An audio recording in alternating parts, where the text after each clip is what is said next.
그 항구가 겨울을 지내기에 불편하므로 거기서 떠나 아무쪼록 베닉스에 가서 겨울을 지내자 하는 자가 더 많으니 베닉스는 크레데 항구라 한쪽은 서남을 한쪽은 서북을 향하였더라. 남풍이 순하게 불매 그들이 뜻을 이룬 줄 알고 닻을 감아 크레데 해변을 끼고 항해하더니 얼마 안 되어 섬 가운데로부터 유라굴로라는 광풍이 크게 일어나니 배가 밀려 바람을 맞추어 갈 수 없어 가는 대로 두고 쫓겨가다가 가우다라는 작은 섬 아래로 지나 간신히 거루를 잡아 끌어올리고 줄을 가지고 선체를 둘러감고 수르디스에 걸릴까 두려워하여 연장을 내리고 그냥 쫓겨가더니 우리가 풍랑으로 심히 애쓰다 이튿날 사공들이 짐을 바다에 풀어버리고 사흘째 되는 날에 배의 기구를 그들의 손으로 내버리니라. 여러 날 동안 해도 별도 보이지 아니하고 큰 풍랑이 그대로 있음에 구원의 여망마저 없어졌더라. 여러 사람이 오래 먹지 못하였음에 바울이 가운데 서서 말하되 여러분이여, 내 말을 듣고 그레데에서 떠나지 아니하여 이 타격과 손상을 면하였더라면 좋을 뻔하였느니라. 내가 너희를 구원하노니 이제는 안심하라. 너희 중 아무도 생명에는 아무런 손상이 없겠고 오직 배뿐이리라. 내가 속한 바 곧 내가 섬기는 하나님의 사자가 어젯밤에 내 곁에 서서 말하되 바울아, 두려워하지 말라.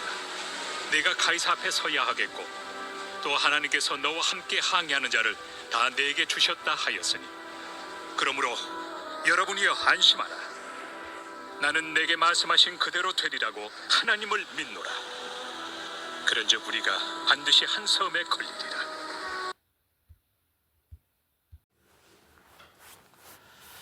바울은 다른 죄수들과 함께 로마로 호송되고 있습니다. 그 여정에 믿음의 동력자 누가도 함께 하고 있죠.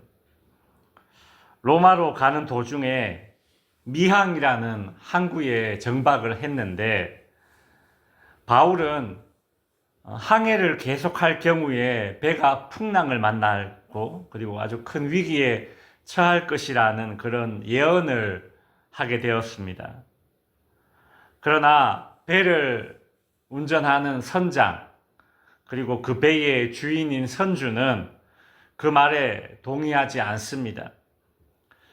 선장과 선원들은 미항이라는 이 작은 항구가 아니라 여기에서 한 80km 정도 떨어진 베닉스라는 좀 더 큰 도시에 배를 정박하기를 원했습니다.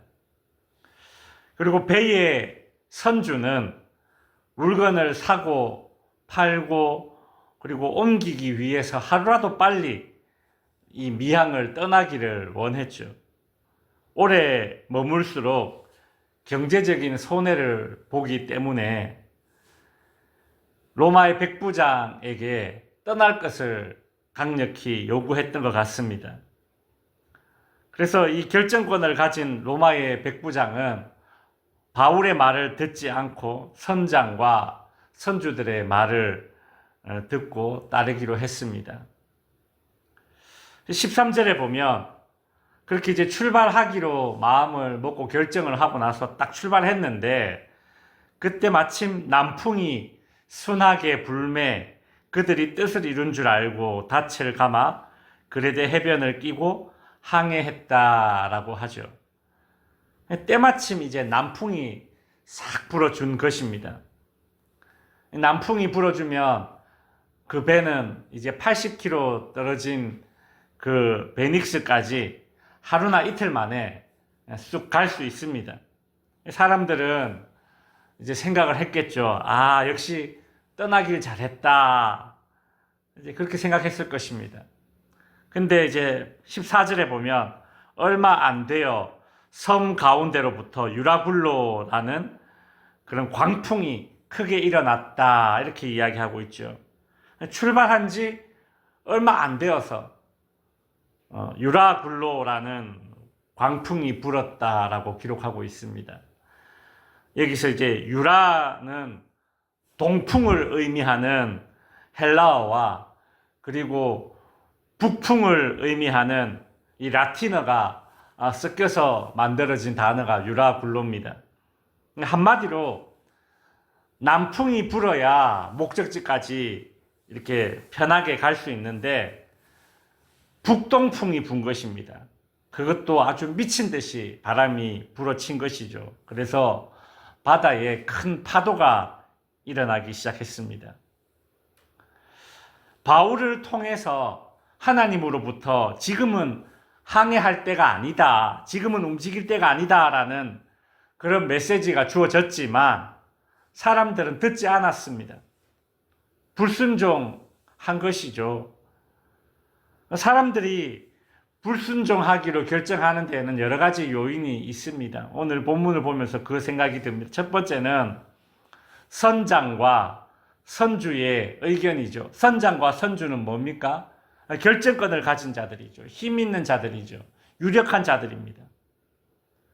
그러니 어떤 하나님의 말씀보다 우리가 사람의 소리를 듣고 하나님의 말씀에 불순종하게 되는데 어떤 사람이 이야기를 듣는가? 유력한 사람, 힘 있는 사람. 그런 사람들의 말에 휘둘려서 하나님의 말씀이 더 작게 들리는 것입니다. 또 불순종하기로 결정하는 그 요인 가운데 하나는 무엇인가 하면 경제적인 이유입니다. 이 배의 주인인 선주는 하루라도 빨리 화물을 옮기고 장사하고 돈을 벌어야 했습니다. 오늘날 우리 사회는 경제적인 논리가 이 땅의 상식이나 윤리나 정의나 종교적인 신념보다 경제적인 논리가 가장 앞서 있죠. 요즘 이제 미국을 한번 보십시오. 새로운 대통령이 뽑혔는데 그 대통령이 장사를 해서 크게 성공한 그런 사람 아닙니까? 근데 그런 사람이 이제 대통령이 되었습니다. 그러니 지금 어떻습니까? 동맹이다 뭐다 이런 거 다 필요 없죠. 그죠? 가장 우선순위가 뭡니까? 경제 아닙니까? 경제. 그렇게 결정하고 그렇게 행동하는 이유는 오로지 경제적인 논리밖에 없는 것이죠. 우리도 하나님의 말씀에 따르지 못하는 가장 큰 어떤 그런 요인이 무엇일까? 경제적인 논리 아닙니까? 경제적인 이유로 불순종하고 경제적인 이유로 믿음에서 떠나고 그렇죠.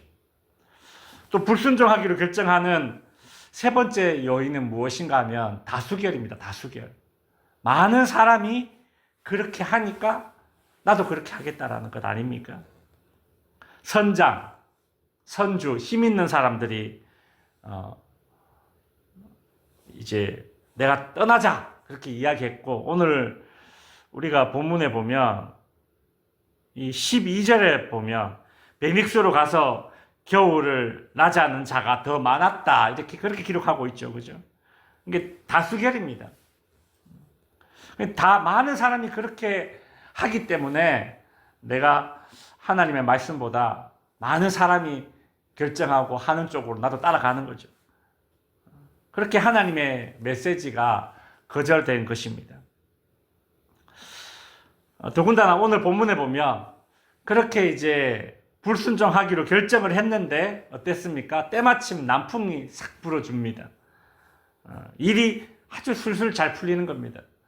우리 하나님의 말씀이 아니라 불순종하기로 마음 먹었는데 마침 일이 잘 풀리는 거예요.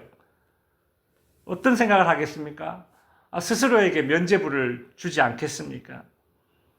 사람들은 그 순간에 자신의 불순종에 정당성을 이제 부여하는 것이죠. 그 봐라, 이게 신의 뜻이다.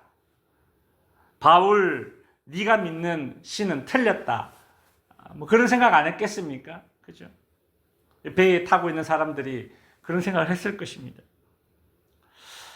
성도 여러분, 우리는 어떤 유력한 자, 힘 있는 자의 말이나 아니면 다수의 견해나 혹은 경제적인 어떤 이유나 혹은 어떤 환경이 아주 순조롭게 풀릴 때에 그것이 늘 하나님의 뜻을 대변하지 않는다라는 것을 우리는 이렇게 명심해야 할 것입니다. 결국 이 배는 이제 광풍을 만나게 됩니다. 이리 밀리고 저리 밀리는 그런 상황이 연출되죠. 내가 선택하고 내가 결정하고 내가 움직인다. 선장은 그렇게 생각했겠죠.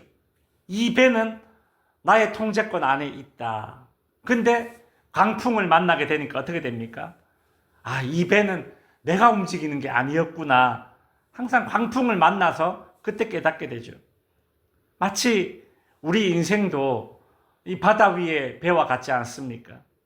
오늘 본문 18절에 보면 결국 살기 위해서 배에 실려 있는 그 모든 수화물들, 짐들 전부 바다에 던지고 심지어 배를 운행하는 데 쓰이는 그 도구들마저 이제 바다에 다 버리게 됩니다. 배가 짐이 실려 있고 무거우면 그 모래톱에 이 배가 걸리면 침몰하거든요.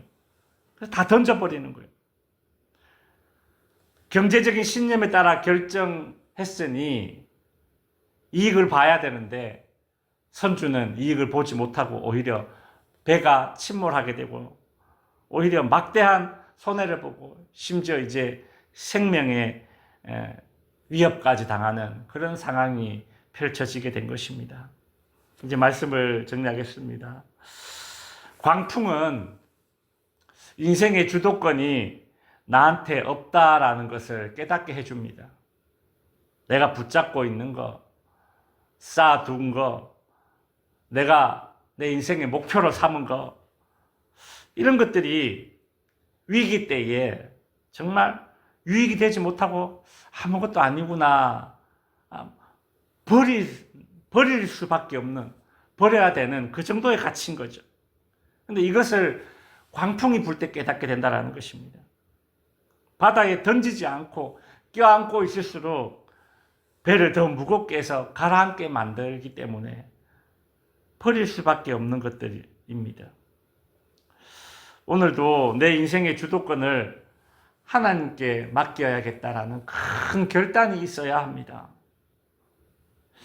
김유신 장군이 그 말의 목을 팍 베어버리는 그런 심정이 아니라면 내 인생의 주도권을 내가 여전히 쥐고 있으려는 그 강력한 욕구를 버리기 쉽지 않습니다. 참 어려운 일이죠. 성령의 도우심을 의지하고 성령의 힘으로 내 인생의 주도권을 하나님께 내어드릴 수 있는 그런 저와 성도님들 될 수 있기를 바랍니다. 기도하겠습니다. 하나님